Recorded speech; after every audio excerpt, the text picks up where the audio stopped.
उत्तर प्रदेश के राज्यपाल आनंदीबेन पटेल, ऊर्जावान मुख्यमंत्री योगी आदित्यनाथ जी, मंत्रिमंडल ने मेरे सहयोगी देश के रक्षा मंत्री श्रीमान राजनाथ सिंह जी, यूपी के उप मुख्यमंत्री, विधानसभा के अध्यक्ष श्री, अन्य महानुभाव, देश विदेश से यहां आए औद्योगिक क्षेत्र के सभी प्रतिनिधिगण और मेरे परिवारजनों, आज हम यहां विकसित भारत के लिए विकसित उत्तर प्रदेश के निर्माण के संकल्प के साथ एकजुट हुए हैं।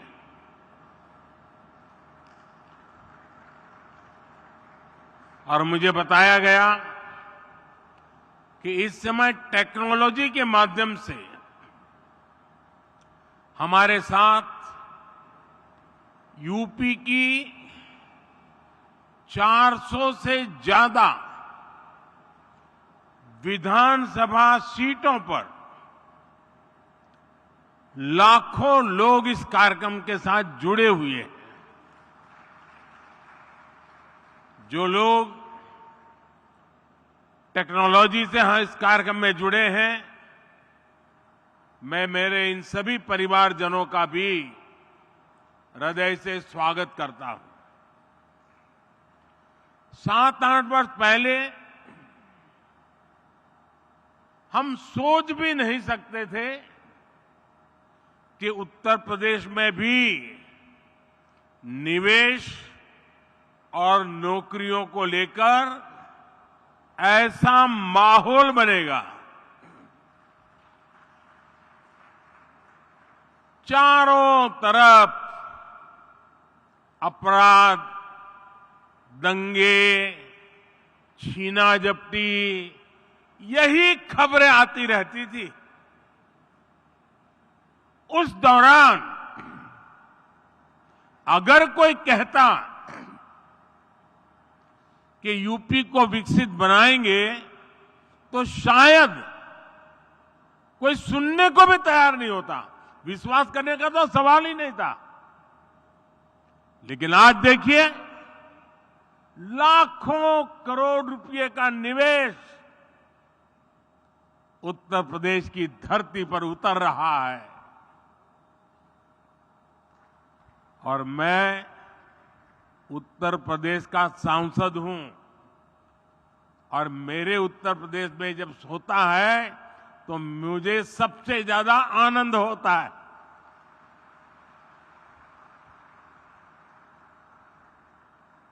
आज हजारों प्रोजेक्ट पर काम शुरू हो रहा है। ये जो फैक्ट्रियां लग रही हैं, ये जो उद्योग लग रहे हैं, ये यूपी की तस्वीर बदलने वाले हैं।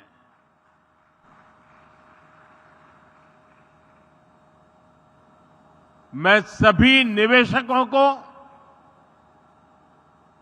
और विशेषकर यूपी के सभी युवाओं को विशेष रूप से बधाई देता हूं। साथियों, यूपी में डबल इंजन की सरकार बने 7 वर्ष हो रहे हैं। बीते 7 वर्षों में प्रदेश में रेड टेप का जो कल्चर था, उस रेड टेप के कल्चर को खत्म करके रेड कारपेट कल्चर बन गया है। बीते 7 वर्षों में यूपी में क्राइम कम तो हुआ, बिजनेस कल्चर का विस्तार हुआ। बीते 7 वर्षों में यूपी में व्यापार, विकास और विश्वास का माहौल बना है। डबल इंजन सरकार ने दिखाया है कि अगर बदलाव की सच्ची नीयत है तो उसे कोई रोक नहीं सकता। बीते कुछ वर्षों में यूपी से होने वाले एक्सपोर्ट अब 2 गुना हो चुका है। बिजली उत्पादन हो या फिर ट्रांसमिशन, आज यूपी प्रशंसनीय काम कर रहा है। आज यूपी वो राज्य है जहां देश के सबसे ज्यादा एक्सप्रेसवे हैं। आज यूपी वो राज्य है जहां देश में सबसे ज्यादा इंटरनेशनल एयरपोर्ट्स हैं। आज यूपी वो राज्य है जहां देश की पहली रैपिड रेल चल रही है। वेस्टर्न डेडिकेटेड फ्रेट कॉरिडोर और ईस्टर्न डेडिकेटेड फ्रेट कॉरिडोर का एक बड़ा नेटवर्क भी उत्तर प्रदेश से होकर गुजरता है। यूपी में नदियों के विशाल नेटवर्क का इस्तेमाल भी मालवाहक जहाजों के लिए किया जा रहा है। इससे यूपी में आवाजाही आसान हो रही है, ट्रांसपोर्टेशन तेज और सस्ता हुआ है। साथियों, आज के इस कार्यक्रम का आकलन मैं सिर्फ निवेश के लिहाज से नहीं कर रहा हूं। यहां आप सभी निवेशकों के बीच जो आशावाद दिख रहा है, बेहतर रिटर्न की जो उम्मीद दिख रही है, उसका संदर्भ बहुत व्यापक है। आज आप दुनिया में कहीं भी जाएं, भारत को लेकर अभूतपूर्व पॉजिटिविटी दिख रही है। 4-5 दिन पहले मैं यूएई और कतर की विदेश यात्रा से लौटा हूं। हर देश भारत की ग्रोथ स्टोरी को लेकर आश्वस्त है, भरोसे से भरा हुआ। आज देश में मोदी की गारंटी की बहुत चर्चा है, लेकिन आज पूरी दुनिया भारत को बेहतर रिटर्न्स की गारंटी मान रही है। अक्सर हमने देखा है कि चुनाव के नजदीक लोग नए निवेश से बचते हैं, लेकिन आज भारत ने ये धारणा भी तोड़ दी है। आज दुनिया भर के इन्वेस्टर्स को भारत में सरकार की पॉलिसी की स्टेबिलिटी पर पूरा भरोसा है। यही विश्वास यहां यूपी में, लखनऊ में भी झलक रहा है। भाइयों और बहनों, मैं जब विकसित भारत की बात करता हूं तो इसके लिए नई सोच भी चाहिए, नई दिशा भी चाहिए। देश में जिस प्रकार की सोच आजादी के अनेक दशकों तक रही, उस पर चलते ये संभव ही नहीं था। वो सोच क्या थी?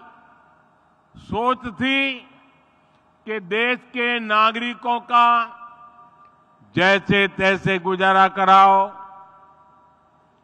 उन्हें हर मूलभूत सुविधा के लिए तरसा कर रखो। पहले की सरकारें सोचती थी कि सुविधाएं बनाओ तो 2-4 बड़े शहरों में नौकरियों के अवसर बनाओ तो कुछ चुनिंदा शहरों में। ऐसा करना आसान था क्योंकि इसमें मेहनत कम लगती थी, लेकिन इसके कारण देश का एक बहुत बड़ा हिस्सा विकास से वंचित रह गया। यूपी के साथ भी अतीत में ऐसा ही हुआ है, लेकिन डबल इंजन सरकार ने उस पुरानी राजनीतिक सोच को बदल दिया है। हम उत्तर प्रदेश के हर परिवार के जीवन को आसान बनाने में जुटे हैं। जब जीवन आसान होगा तो बिजनेस करना और कारोबार करना अपने आप में आसान होगा। आप देखिए, हमने गरीबों के लिए 4 करोड़ पक्के घर बनाए हैं, लेकिन साथ ही शहरों में रहने वाले मध्यम वर्गीय परिवारों को अपना घर का सपना पूरा करने के लिए हमने लगभग 60,000 करोड़ रुपए की मदद भी की है। इस पैसे से शहरों में रहने वाले 25 लाख मध्यम वर्गीय परिवारों को ब्याज में छूट मिली है। इसमें 1.5 लाख लाभार्थी परिवार ये मेरे यूपी के हैं। हमारी सरकार ने आयकर में जो कमी की है उसका भी बड़ा लाभ मध्यम वर्ग को मिला है। 2014 से पहले सिर्फ 2 लाख रुपए की आय पर ही इनकम टैक्स लग जाता था, जबकि बीजेपी सरकार में अब 7 लाख रुपए तक की आय पर कोई इनकम टैक्स नहीं देना होता। इस वजह से मध्यम वर्ग के हजारों करोड़ रुपए बचे हैं। साथियों, हमने यूपी में ईज ऑफ लिविंग और ईज ऑफ डूइंग बिजनेस पर समान बल दिया है। डबल इंजन सरकार का मकसद है कि कोई भी लाभार्थी किसी भी सरकारी योजना से वंचित न रहे। हाल में जो विकसित भारत संकल्प यात्रा हुई है, इसमें भी यूपी के लाखों लाभार्थियों को उनके घर के पास ही योजनाओं से जोड़ा गया है। मोदी की गारंटी वाली गाड़ी गांव-गांव, शहर-शहर पहुंची है। सैचुरेशन यानी 100% लाभ जब सरकार अपनी तरफ से लाभार्थियों तक पहुंचाती है तो वही सच्चा सामाजिक न्याय है। यही सच्चा सेक्युलरिज्म है। आप याद करिए, भ्रष्टाचार और भेदभाव का एक बहुत बड़ा कारण क्या होता है? पहले की सरकारों में लोगों को अपने ही लाभ पाने के लिए लंबी लंबी लाइनें लगानी पड़ती थी। एक खिड़की से दूसरी खिड़की तक कागज लेके भागदौड़ करनी पड़ती थी। अब हमारी सरकार खुद गरीब के दरवाजे पर आ रही है और ये मोदी की गारंटी है कि जब तक हर लाभार्थी को उसका हक नहीं मिल जाता, हमारी सरकार शांत नहीं बैठेगी। चाहे राशन हो, मुफ्त इलाज हो, पक्का घर हो, बिजली, पानी, गैस कनेक्शन हो, ये हर लाभार्थी को मिलता रहे।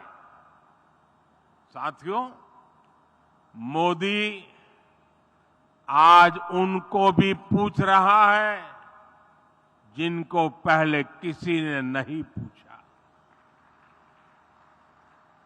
शहरों में हमारे जो रेहड़ी पटरी ठेले वाले भाई बहन होते हैं, पहले इनकी मदद करने के बारे में किसी सरकार ने नहीं सोचा। इन लोगों के लिए हमारी सरकार पीएम स्वनिधि योजना लेकर आई। अभी तक इससे देश भर में रेहड़ी पटरी ठेले वालों को लगभग 10,000 करोड़ रुपए की मदद दी जा चुकी है। यहां यूपी में भी 22 लाख रेहड़ी पटरी ठेले वाले साथियों को इसका लाभ मिला है। पीएम स्वनिधि योजना का जो प्रभाव हुआ है वो दिखाता है कि जब गरीब को संबल मिलता है तो वो कुछ भी कर सकता है। पीएम स्वनिधि योजना के अध्ययन में एक बहुत महत्वपूर्ण बात सामने आई है कि स्वनिधि की सहायता प्राप्त करने वाले साथियों को वार्षिक कमाई में औसतन 23,000 रुपये की अतिरिक्त वृद्धि हुई है। आप मुझे बताइए, ऐसे साथियों के लिए ये अतिरिक्त कमाई कितनी बड़ी शक्ति बन जाती है। पीएम स्वनिधि योजना ने रेहड़ी पटरी ठेले वालों की खरीद शक्ति को भी बढ़ा दिया है। एक और अध्ययन में पता चला है कि स्वनिधि योजना के करीब 75% लाभार्थी दलित, पिछड़े और आदिवासी भाई बहन हैं। इसमें भी लगभग आधी लाभार्थी हमारी बहनें हैं। पहले इन्हें बैंकों से कोई मदद नहीं मिलती थी क्योंकि इनके पास बैंकों को देने के लिए कोई गारंटी नहीं थी। आज इनके पास मोदी की गारंटी है और इसलिए उन्हें बैंकों से भी मदद मिल रही है। यही तो सामाजिक न्याय है जिसका सपना कभी जेपी ने देखा था, कभी लोहिया जी ने देखा था। साथियों, हमारी डबल इंजन सरकार के निर्णय और उसकी योजनाओं से सामाजिक न्याय और अर्थव्यवस्था दोनों को फायदा होता है। आपने लखपति दीदी के संकल्प के बारे में जरूर सुना होगा। बीते 10 वर्षों के दौरान हमने देश भर में 10 करोड़ बहनों को सेल्फ हेल्प ग्रुप से जोड़ा है। इनमें से अभी तक, आप उद्योग जगत के लोग हैं, जरा यह आंकड़ा समझिए, अभी तक 1 करोड़ बहनों को लखपति दीदी बनाया जा चुका है। और अब सरकार ने तय किया है कि कुल 3 करोड़ बहनों को लखपति दीदी बना करके रहेंगे। हमारे देश में करीब 2.5 लाख ग्राम पंचायतें। आप कल्पना कीजिए कि 3 करोड़ लखपति दीदी बनने से हर ग्राम पंचायत में खरीद शक्ति कितनी बढ़ेगी। इसका बहनों के जीवन के साथ साथ ग्रामीण अर्थव्यवस्था पर बहुत सकारात्मक असर पड़ रहा है। भाइयों और बहनों, जब हम विकसित यूपी की बात करते हैं तो इसके पीछे एक और ताकत है। ये ताकत है यहां के एमएसएमईज, यानी छोटे, लघु और कुटीर उद्योगों की ताकत। डबल इंजन सरकार बनने के बाद यूपी में एमएसएमईज का अभूतपूर्व विस्तार हुआ। यहां एमएसएमईज को हजारों करोड़ रुपए की मदद दी गई है। ये जो डिफेंस कॉरिडोर बन रहा है, जो नए इकोनॉमिक कॉरिडोर बन रहे हैं, इनसे भी एमएसएमईज को बहुत लाभ होगा। साथियों, यूपी के करीब करीब हर जिले में कुटीर उद्योगों की एक पुरानी परंपरा है। कहीं ताले बनते हैं, कहीं पीतल की कारीगरी है, कहीं कालीन बनते हैं, कहीं चूड़ियां बनती हैं, कहीं मिट्टी की कलाकारी होती है, कहीं चिकनकारी का काम होता है। इस परंपरा को हम वन डिस्ट्रिक्ट वन प्रोडक्ट, एक जिला एक उत्पाद योजना से सशक्त कर रहे हैं। आज रेलवे स्टेशनों पर भी देखेंगे कि एक जिला एक उत्पाद योजना को कैसे प्रोत्साहित किया जा रहा है, प्रचारित किया जा रहा है। अब तो हम 13,000 करोड़ रुपए की पीएम विश्वकर्मा योजना लेकर भी आए हैं। ये योजना यूपी में परंपरागत रूप से हस्तशिल्प से जुड़े लाखों विश्वकर्मा परिवारों को आधुनिकता से जोड़ेगा। उन्हें अपना कारोबार बढ़ाने के लिए बैंकों से सस्ता और बिना गारंटी का ऋण दिलाने में मदद करेगी। भाइयों और बहनों, हमारी सरकार कैसे काम करती है, इसकी झलक आपको खिलौने बनाने वाले सेक्टर में भी मिलेगी। और मैं तो कांची का सांसद होने के नाते भी वहां बनने वाले लकड़ी के खिलौनों को प्रमोट करता ही रहता हूं। साथियों, कुछ साल पहले भारत अपने बच्चों के लिए अधिकतर खिलौने विदेशों से आयात करते थे। ये स्थिति तब थी जब भारत में खिलौनों की एक समृद्ध परंपरा रही है। पीढ़ियों से लोग खिलौने बनाने में कुशल रहे हैं, लेकिन भारतीय खिलौनों को प्रमोट नहीं किया गया। कारीगरों को आधुनिक दुनिया के अनुसार बदलने के लिए मदद नहीं दी गई, जिसके कारण भारत के बाजारों और घरों पर विदेशी खिलौनों का कब्जा हो गया। मैंने इसे बदलने की ठानी और देश भर में खिलौना बनाने वालों के साथ खड़े रहना, उनकी मदद करना और मैंने उनको आगे बढ़ने की अपील की।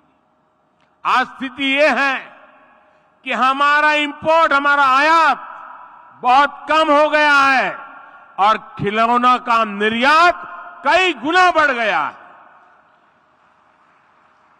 साथियों, यूपी में भारत का सबसे बड़ा टूरिज्म हब बनने का सामर्थ्य है। आज देश का हर व्यक्ति वाराणसी और अयोध्या आना चाहता है। हर दिन लाखों लोग इन स्थानों पर दर्शन करने के लिए आ रहे हैं। इसके कारण यहां यूपी में छोटे उद्यमियों के लिए, एयरलाइंस कंपनियों के लिए, होटल रेस्टोरेंट वालों के लिए अभूतपूर्व अवसर बन रहे हैं। और मेरा तो एक आग्रह है, मैं देश के सभी टूरिस्टों से आग्रह करता हूं, देश के सभी यात्रियों से आग्रह करता हूं कि आप जब टूर पर जाने का बजट बनाएं तो उसमें से 10% बजट जिस जगह पर जा रहे हैं वहां से कुछ न कुछ खरीदने के लिए रखें। आपके लिए वो कठिन नहीं है, क्योंकि आप हजारों रुपया खर्च करने के लिए यात्रा पे निकले हैं। अगर उसमें 10% जिस जगह पे जा रहे हैं वहां की लोकल चीज खरीदेंगे, वहां की इकोनॉमी आसमान को छूने लग जाएगी। मैं इन दिनों एक और बात कहता हूं, ये बड़े बड़े धनी लोग बैठे हैं ना, उनको जरा ज्यादा चुभती है, लेकिन मैं आग्रह से कहता रहता हूं। आजकल दुर्भाग्य से देश में फैशन चल पड़ी है, अमीरी का मतलब होता है विदेशों में जाओ, बच्चों की शादी विदेशों में करो। इतना बड़ा देश, क्या आपके बच्चे हिंदुस्तान में शादी नहीं कर सकते?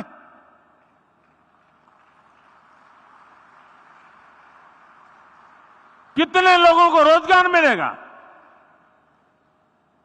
और जब से मैंने शुरू किया है मेड इन इंडिया, मुझे चिट्ठियां आ रही है, साहब हमने पैसा जमा कराया था, विदेश शादी करने वाले थे, लेकिन आपने कहा कैंसिल कर दिया है, अब हिंदुस्तान में शादी करेंगे।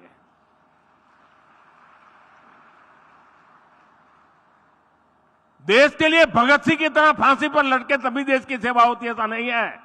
देश के लिए काम कर करके भी देश की सेवा हो सकती है दोस्तों।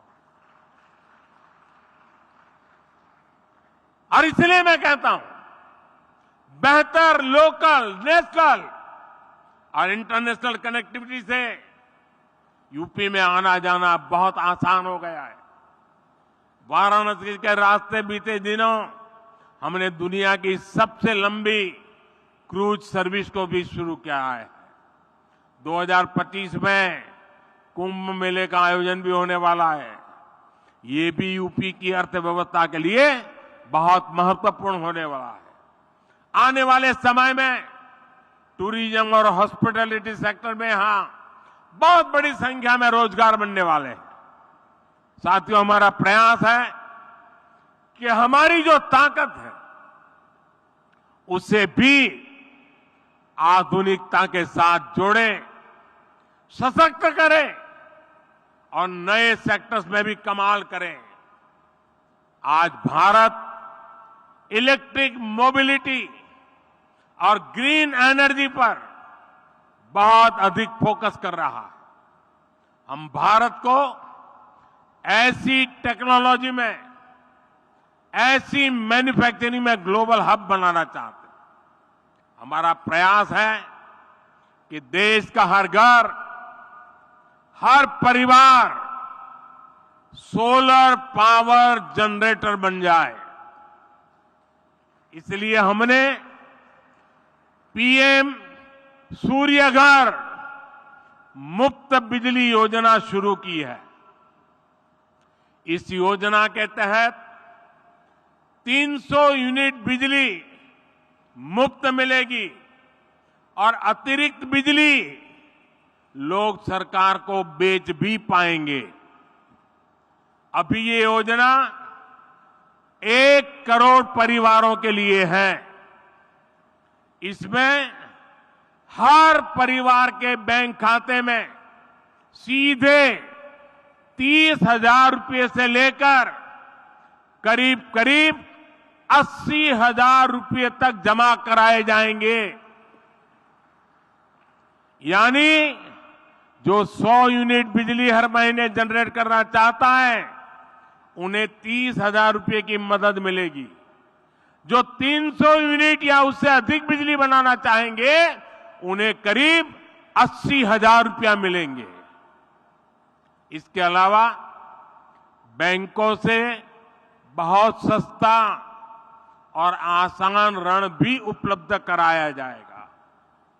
एक आकलन है कि इससे इन परिवारों को मुफ्त बिजली तो मिलेगी ही, साल में 18,000 रुपये तक की बिजली बेचकर अतिरिक्त कमाई भी कर सकते हैं। इतना ही नहीं, इससे इंस्टॉलेशन, सप्लाई चेन और मेंटेनेंस से जुड़े सेक्टर में ही लाखों रोजगार बनेंगे। इससे लोगों को 24 घंटे बिजली देना, तय यूनिट तक मुफ्त बिजली देना भी आसान हो जाएगा। साथियों, सोलर पावर की तरह ही हम इलेक्ट्रिक वाहन को लेकर भी मिशन मोड पर काम कर रहे हैं। इलेक्ट्रिक वाहनों की मैन्युफैक्चरिंग करने वाले साथियों को पीएलआई योजना का लाभ दिया गया है। इलेक्ट्रिक वाहन खरीदने पर टैक्स में छूट दी गई है। इसी का परिणाम है कि पिछले 10 वर्ष में लगभग 34.5 लाख इलेक्ट्रिक वाहन बिके हैं। हम तेज गति से इलेक्ट्रिक बसें उतार रहे हैं, यानी सोलर हो या फिर ईवी, दोनों सेक्टर्स में यूपी में बहुत संभावनाएं बन रही है। साथियों, अभी कुछ दिन पहले हमारी सरकार को किसानों के मसीहा चौधरी चरण सिंह जी को भारत रत्न देने का सौभाग्य मिला। उत्तर प्रदेश की धरती के बेटे चौधरी साहब का सम्मान करना देश के करोड़ों मजदूर, देश के करोड़ों किसानों का सम्मान है। लेकिन दुर्भाग्य से ये बात कांग्रेस और उसके सहयोगियों को समझ में नहीं आती। आपने देखा होगा कि जब चौधरी चरण सिंह जी के बारे में संसद में बात हो रही थी तो कैसे कांग्रेस के लोगों ने चौधरी साहब के बारे में बोलना तक मुश्किल कर दिया था। कांग्रेस के लोग भारत रत्न पर एक ही परिवार का हक समझते थे, इसलिए कांग्रेस ने दशकों तक बाबा साहब आंबेडकर को भी भारत रत्न नहीं दिया। ये लोग अपने ही परिवार के लोगों को भारत रत्न देते रहे। दरअसल कांग्रेस गरीब, दलित, पिछड़े, किसान, मजदूर का सम्मान करना ही नहीं चाहती। ये उनकी सोच में नहीं है। चौधरी चरण सिंह जी के जीवन काल में भी कांग्रेस ने उनसे सौदेबाजी की बहुत कोशिश की थी। चौधरी साहब ने पीएम की कुर्सी को त्याग दिया पर अपने उसूलों से समझौता नहीं किया। उनको राजनीतिक सौदेबाजी से नफरत थी। लेकिन दुख की बात है कि उनका नाम लेकर राजनीति करने वाले उत्तर प्रदेश के तमाम दलों ने चौधरी साहब की बात को नहीं माना। चौधरी साहब ने छोटे किसानों के लिए जो किया वो पूरा देश कभी नहीं भूल सकता। आज चौधरी साहब से प्रेरणा लेकर हम देश के किसानों को निरंतर सशक्त कर रहे हैं। साथियों, हम देश की खेती को एक नए रास्ते पर ले जाने के लिए किसानों को मदद दे रहे हैं, प्रोत्साहन दे रहे हैं। प्राकृतिक खेती और मिलेट पर फोकस के पीछे भी यही ध्येय है। आज गंगा जी के किनारे यूपी में बहुत बड़े पैमाने पर प्राकृतिक खेती होने लगी है। ये किसानों को कम लागत में अधिक लाभ देने वाली खेती है और इससे गंगा जी जैसी हमारी पावन नदियों का जल भी दूषित होने से बच रहा है। आज मैं फूड प्रोसेसिंग से जुड़े उद्यमियों से भी विशेष आग्रह करूंगा। आपको जीरो इफेक्ट जीरो डिफेक्ट के मंत्र पर ही काम करना चाहिए। आपको एक ही ध्येय के साथ काम करना चाहिए कि दुनिया भर के देशों के डाइनिंग टेबल पर कोई न कोई made in India food packet जरूर होना चाहिए। आज आपके प्रयासों से ही सिद्धार्थनगर का काला नमक चावल, चंदौली का ब्लैक राइस हो, बड़ी मात्रा में एक्सपोर्ट होने लगा है। विशेष रूप से मिलेट्स यानी श्री अन्न को लेकर एक नया ट्रेंड हम देख रहे हैं। इस सुपर फूड को लेकर इन्वेस्टमेंट का भी ये सही समय है। इसके लिए आपको किसानों को उनकी पैदावार में मूल्य वृद्धि कैसे हो, पैकेजिंग कैसे हो, दुनिया के बाजार में मेरे किसान जो पैदा करता है वो कैसे पहुंचे, इसके लिए आगे आना चाहिए। आज सरकार भी छोटे छोटे किसानों को बाजार की बड़ी ताकत बनाने में जुटी है। हम किसान उत्पाद संघ, एफपीओ और सहकारी समितियों का सशक्त कर रहे हैं। इन संगठनों के साथ आपको वैल्यू एडिशन कैसे हो, आप उनको टेक्नोलॉजिकल नॉलेज कैसे दे सकते हैं, आप उनका माल खरीदने की गारंटी कैसे दे सकते हैं। जितना किसान का फायदा होगा, जितना मिट्टी का फायदा होगा, उतना ही फायदा आपके बिजनेस को भी होगा। यूपी ने तो भारत की रूरल इकोनॉमी, खेती आधारित अर्थव्यवस्था को आगे बढ़ाने में हमेशा बड़ी भूमिका निभाई है। इसलिए इस अवसर का आपको ज्यादा से ज्यादा लाभ उठाना चाहिए। मुझे अपने यूपी के परिवारजनों के सामर्थ्य और डबल इंजन सरकार के परिश्रम पर पूरा विश्वास है। आज जो आधारशिला रखी गई है वो यूपी और देश की प्रगति की आधारशिला बनेगी। और मैं योगी जी को, उत्तर प्रदेश सरकार को विशेष बधाई देता हूं।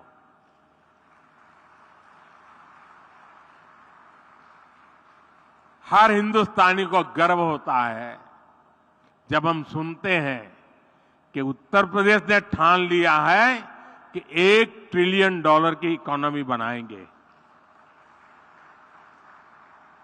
मैं देश के सभी राज्यों से आग्रह करूंगा, राजनीति अपनी जगह पे छोड़िए, जरा उत्तर प्रदेश से सीखिए और आप कितने $1 ट्रिलियन की इकोनॉमी अपने राज्य की बनाइए। जरा संकल्प करके आइए ना मैदान में।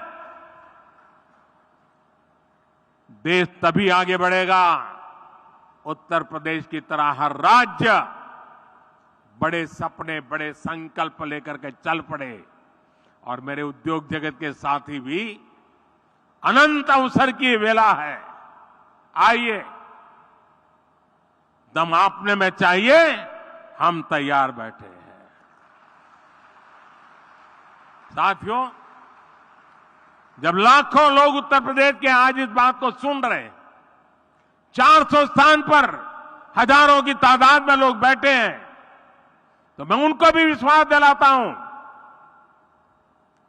आपने कभी सोचा नहीं होगा उतनी तेजी से उत्तर प्रदेश अपनी सारी संकल्पों को पूरा कर देगा।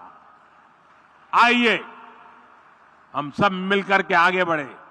इसी कामना के साथ आप सबको बहुत बहुत अभिनंदन, बहुत बहुत धन्यवाद।